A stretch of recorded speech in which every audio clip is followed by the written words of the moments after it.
Something rather extraordinary is happening to you right now, and I wonder if you've noticed it. Not the fact that you're listening to these words, though that's part of it, but the feeling that came over you the moment you saw this title, that slight quickening, that sense of recognition, as if someone had called your name from across a crowded room, and you turned, knowing somehow that they were calling specifically for you. That wasn't curiosity that made you click. It was something deeper. Something in you recognized itself in those words before your conscious mind even had time to decide whether this was worth your attention. And that recognition, that involuntary response, it's telling you something important. Carl Jung would tell you that this recognition is no accident. Throughout his life, he studied thousands of people who were going through what he called individuation, the process of becoming who you truly are. And he discovered something remarkable. The people who were actually awakening all shared one unmistakable characteristic. They could hear things others couldn't hear, not with their ears, but with something deeper. They recognized truths before their minds could explain why those truths resonated. If you're here, if you felt that pull toward this message, if something in you is saying, yes, this is for me, Jung would tell you that you've already awakened. The thing you've been searching for, the thing you've been trying to understand, the awakening you've been wondering if you're experiencing, it's already happened. You're not preparing for it. You're not working toward it. It's already underway. Let me be perfectly clear about something from the start. I'm not here to tell you that you're special. That would be missing the point entirely. In fact, anyone who thinks their spiritual awakening makes them superior has simply swapped one ego game for another. They've traded their business cards for prayer beads, but they're still playing the same game of one-upmanship. What Jung understood, what he spent his entire life trying to help people see, is that awakening isn't about becoming better than others. It's about becoming more fully yourself. And if you're hearing this message, really hearing it, not just listening to words but feeling their resonance in a place that has no name, you've already crossed a threshold that most people never even approach. And there's no going back from here, only forward, only deeper. Jung knew this too. He said, "There is no coming to consciousness without pain, because once you start seeing, you can't unsee. Once you start waking up, you can't go back to sleep. The process has its own momentum now, and you're being carried by it, whether you understand it or not." Before we continue deeper into what Jung discovered about the unmistakable signs that you've already awakened, check out our new guide, True Self-Discovery, with 24 practical reflection exercises designed to help you find your way within. Click below to get True Self-Discovery. Now, Jung talked about what he called the call to adventure, and he was very clear about something. You don't choose the call chooses you. It doesn't ask permission. It doesn't wait for a convenient time. It simply arrives, often when you least expect it, and disrupts everything you thought you knew about yourself and your life. For some people, it comes as a crisis, a loss, a breakdown, a moment when everything they thought they knew falls apart and they're forced to rebuild from scratch. Jung himself went through this, a period he called his confrontation with the unconscious. A time when he lost his bearings completely and had to find his way back to himself by going deeper into the darkness rather than running from it. For others, it comes more quietly, as a persistent feeling that something is off, that the life they're living doesn't fit anymore, that the person they're pretending to be isn't who they actually are. It's a whisper that grows louder over time, until finally they can't ignore it anymore. If you're hearing this, you've already heard that call. Maybe you heard it years ago and have been following it ever since. even when you didn't fully understand what was happening. Maybe you heard it last month and you're still trying to make sense of what it means. Maybe you're hearing it right now, in this very moment, as something inside you says, yes, this. This is exactly what I've been experiencing. That recognition is the awakening, not some distant goal you need to reach, not some perfect state of consciousness you need to attain, but this, right now. This moment of knowing that you're different, that you see things others don't see, that you're being pulled towards something you can't quite name but can't resist either. Jung said, "The privilege of a lifetime is to become who you truly are." But here's what most people miss. You don't become who you truly are by adding things to yourself, by achieving more, by becoming more enlightened. You become who you truly are by removing everything that isn't you, by stripping away the masks, the personas, the false selves you constructed to survive in a world that didn't know how to meet the real you. And if you're listening to this, that stripping away has already begun. You've already started seeing through the illusions. You've already started questioning the stories you were told about who you should be. You've already started feeling uncomfortable in the life that once felt safe. The discomfort isn't a problem. It's the process. It's how awakening works. Let me tell you what's been happening to you, and you'll know I'm right because you've been living it. You've been feeling increasingly disconnected from people who used to feel like home. Conversations that once satisfied you now feel empty. Like you're speaking one language and they're speaking another. Not because you think you're better than them, but because you're operating on an entirely different frequency now. It's rather like trying to tune into a radio station that most people can't quite pick up.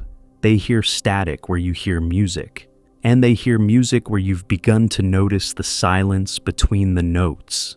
This is what Jung meant when he talked about the development of consciousness.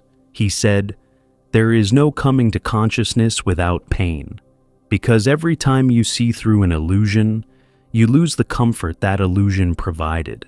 You probably can't watch the same shows or have the same conversations you used to have without feeling a strange sense of disconnection. Not judgment exactly, not superiority, just a clear sense that you're viewing life from a different angle now, that you see things others don't see, that you understand things that remain invisible to those around you. Your friends complain about their boss, and you understand that they're not really upset about their boss. They're upset about their resistance to what is. Your colleague obsesses over their child getting into the right university, and you see the anxiety is about their own unlived life, not the child's future at all. Your neighbor boasts about their new car, and you recognize it as a desperate attempt to feel significant in a universe that appears indifferent. You could point all of this out. You could try to wake them up. But here's what you learn rather quickly. What Jung learned himself. Nobody wants to be awakened. The Buddha himself said he could only point the way. He couldn't walk the path for anyone else. People are deeply attached to their dreams, even when those dreams are nightmares. You've been paying the price of this awareness, haven't you? Maybe you didn't know that's what was happening. Maybe you thought something was wrong with you. Maybe you wondered why you couldn't just be normal, just fit in, just be satisfied with what satisfies everyone else. But nothing is wrong with you. You're awakening, and awakening is inherently disruptive. It disrupts your relationships, your career, your sense of identity, your understanding of reality. It has to. Because all those things were built on a foundation of unconsciousness. And consciousness, by its very nature, cannot maintain what unconsciousness created. Here's something Jung understood deeply, something he struggled with in his own life. Once you start seeing, you can't unsee. And that creates a very specific kind of loneliness.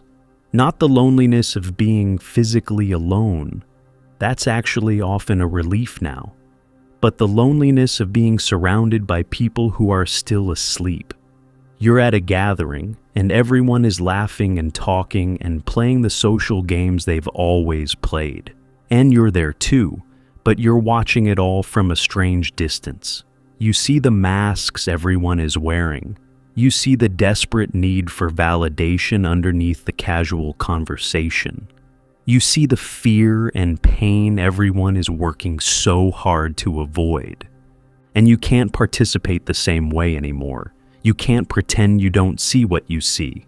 You can't fake enthusiasm for games you've recognized as games. You can't lose yourself in the collective trance that makes ordinary life bearable for most people. Jung wrote about this extensively. He called it the moral solitude of the self. Once you become conscious, once you take responsibility for your own psyche, you stand alone in a way you never did before. You can't hide in the crowd anymore. You can't let the collective consciousness think for you. You have to face reality directly, without the buffers most people use to make it tolerable. If you're feeling this loneliness, if you're experiencing this sense of standing apart even when you're surrounded by others, that's not a problem to be solved. That's confirmation. Confirmation that you've awakened. Confirmation that you're seeing what most people don't see.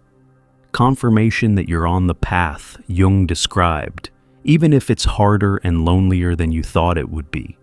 Most social interactions are built on a foundation of mutual pretense. We pretend to be more confident than we are. We pretend to be interested in things that bore us.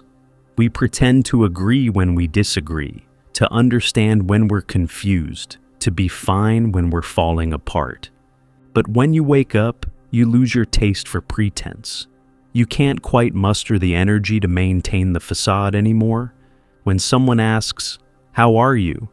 you might actually tell them, not in a theatrical, attention-seeking way, but simply honestly. And this makes people uncomfortable because "how are you" isn't really a question. It's a greeting. The correct answer is fine, thanks, and you. Anything else disrupts the social protocol. You also stop laughing at jokes you don't find funny. You stop nodding along with opinions you don't share. You stop engaging in gossip about people who aren't present to defend themselves.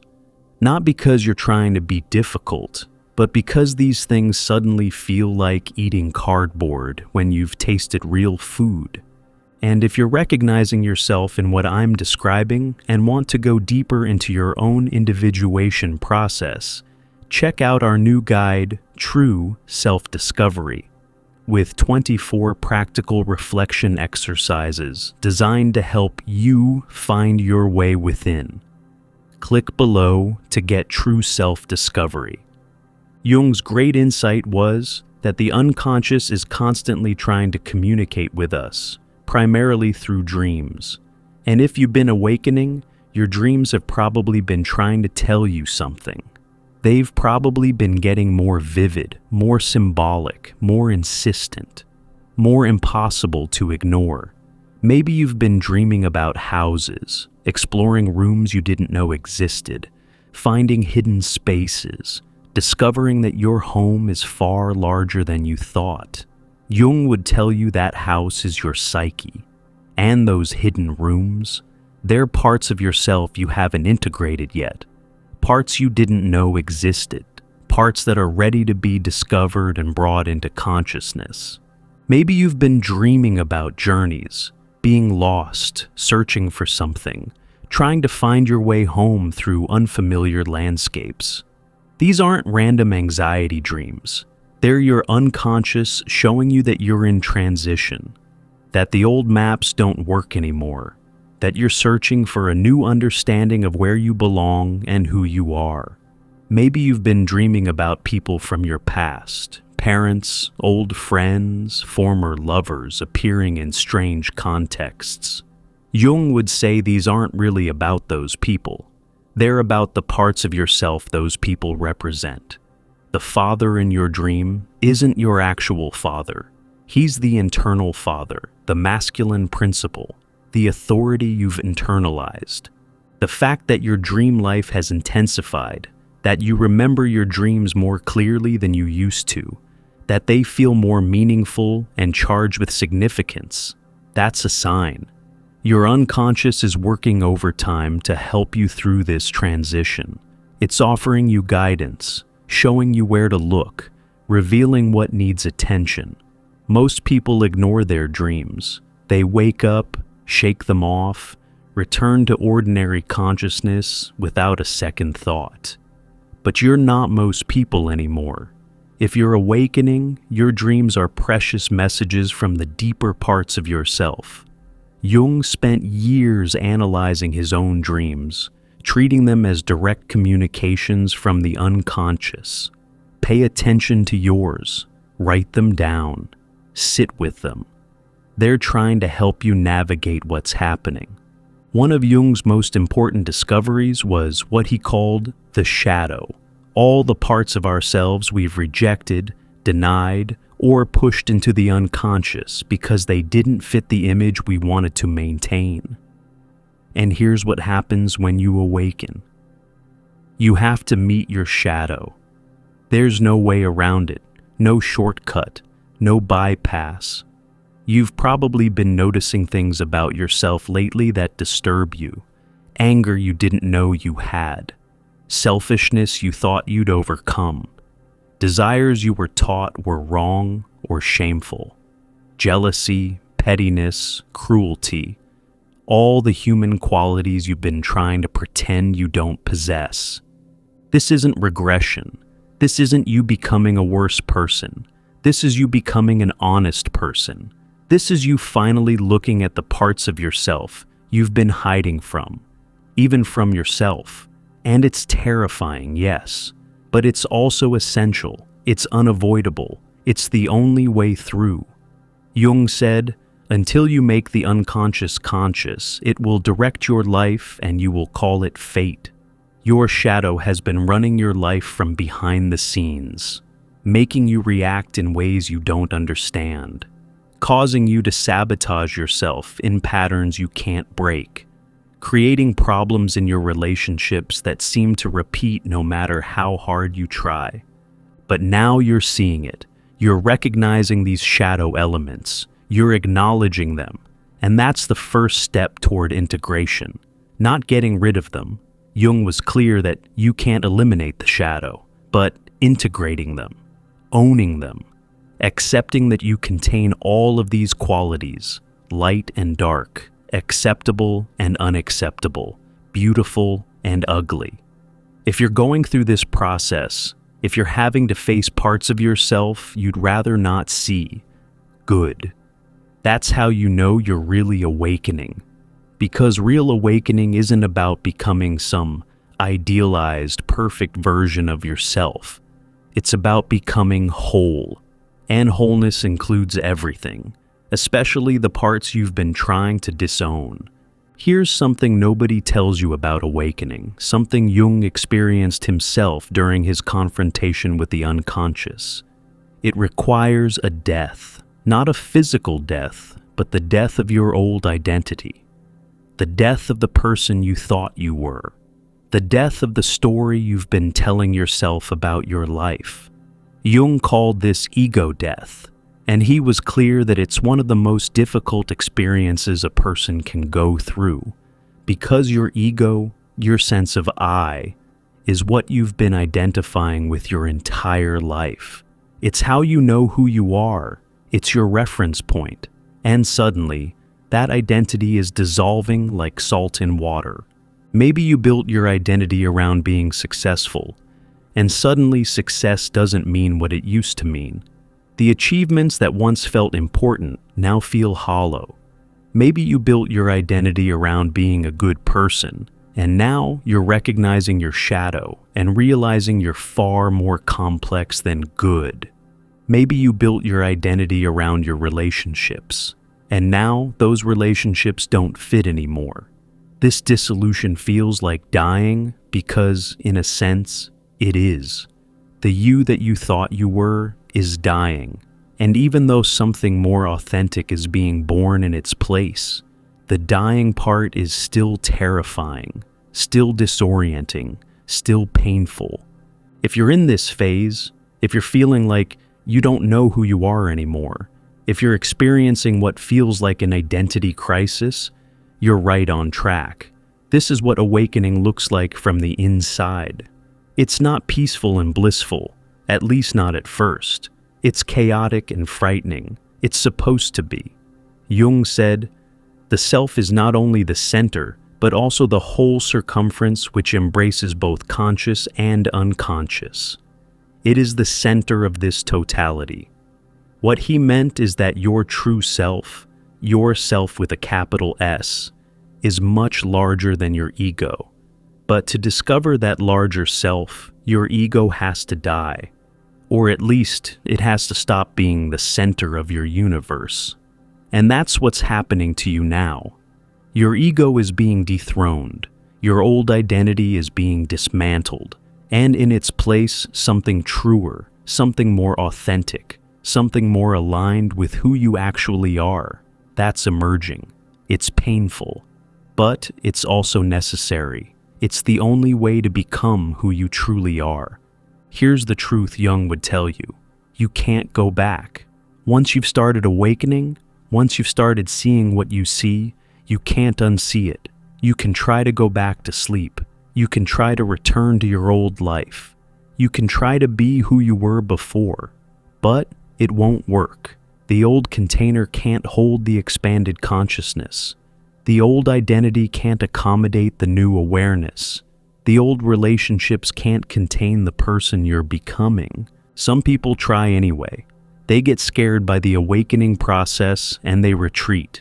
They go back to their old jobs, their old relationships, their old ways of being. They try to pretend they never heard the call. They try to silence the voice inside that's demanding they become who they truly are. And for a while, it might seem to work, but it doesn't.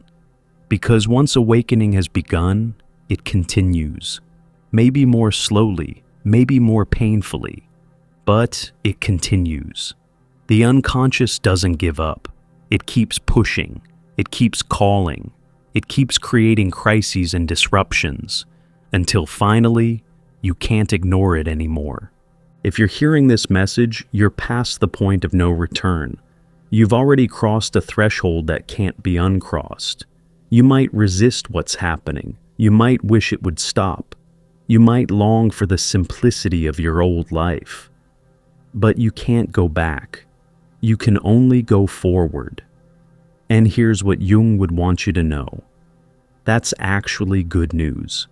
Because going back would mean betraying yourself. Going back would mean living a lie. Going back would mean spending the rest of your life as a ghost of who you could have been. So what do you do now? Now that you know you've awakened, now that you recognize you're on this path, now that you understand there's no going back, what comes next? Jung would say, you continue. You commit to the process. You stop resisting the changes happening within you and around you. You start trusting that the dissolution of your old life is making space for something more authentic to emerge. You pay attention to your dreams. You face your shadow. You allow your old identity to die. You sit with the loneliness of consciousness. You accept that you'll be misunderstood by people who haven't awakened. You make peace with the fact that your life will look different from most people's lives, and you wait. Not passively, but actively. You engage with the process, you do the inner work, you stay curious about what's being revealed. You remain open to the transformation that's occurring. Jung called this process individuation, and he said it was the most important work a person could do. Not important because it makes you special or superior, important because it makes you real. It makes you authentic. It makes you whole. And that wholeness, that integration of conscious and unconscious, light and shadow, ego and self, that's what you're being called toward. That's what the awakening is for. Not to escape life, but to fully inhabit it. Not to transcend your humanity, but to fully embody it. Not to become something other than human, but to become fully human. So if you're hearing this, know this. You've already begun. The awakening is already happening. You don't need to search for it or chase it or make it happen. You just need to stop resisting it. Stop trying to go back to who you were. Stop wishing you could return to unconsciousness. Instead, trust the process. Trust that the dissolution of your old life is necessary. Trust that the loneliness you feel is temporary. Trust that the confusion and uncertainty are part of the journey, not signs that you're doing something wrong. And most importantly, trust yourself. Trust that something in you knows the way. Trust that your unconscious is guiding you, even when your conscious mind is confused. Trust that you're exactly where you need to be, even when it feels like you're lost. The awakening process will make you feel crazy. It will make you question everything. It will turn your world upside down. And that's exactly what it's supposed to do. So, welcome it. Accept it. Stop fighting it. You've already awakened. Now live like it. Now become it. Now be it. The journey has begun. And there's no turning back, only forward, only deeper, only more real. And if you're willing to go where it takes you, you'll discover what Jung discovered, that becoming who you truly are is the greatest adventure possible. That consciousness, for all its costs, is worth everything. That awakening, however painful, is the only thing that makes life truly worth living. You've heard this message. That means you're ready. That means the time is now. That means the awakening that's been building inside you is ready to fully emerge. So, let it. Stop resisting. Stop doubting. Stop waiting for permission. You've already been chosen. Now, choose back. Choose consciousness. Choose awakening. Choose to become who you truly are. The journey continues, and you're exactly where you need to be.